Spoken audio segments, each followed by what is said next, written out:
ఆంధ్రప్రదేశ్ రాష్ట్ర ముఖ్యమంత్రి వర్యులు తెలుగుదేశం పార్టీ జాతీయ అధ్యక్షులు నారా చంద్రబాబు నాయుడు ఆదేశాల మేరకు భీమిలి నియోజకవర్గం శాసనసభ్యులు మాజీ మంత్రి గంట శ్రీనివాసరావు పిలుపు మేరకు ఆనందపురం మండలం గంభీరం పంచాయతీలో ఈ రోజు వృద్ధులకు, వితంతులకు, వికలాంగులకు పెన్షన్ పంపిణీ కార్యక్రమం.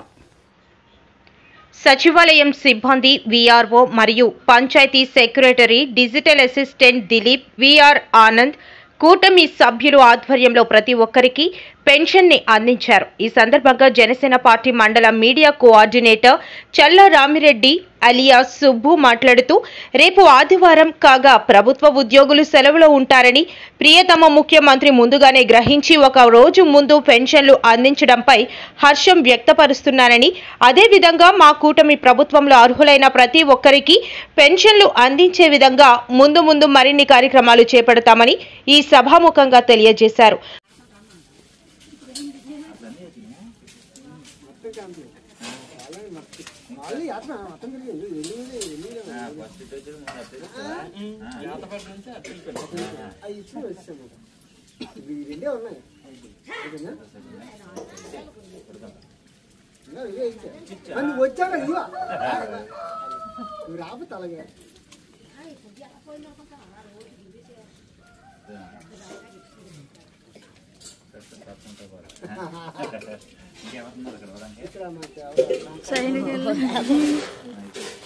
ఆపి చెప్తాను.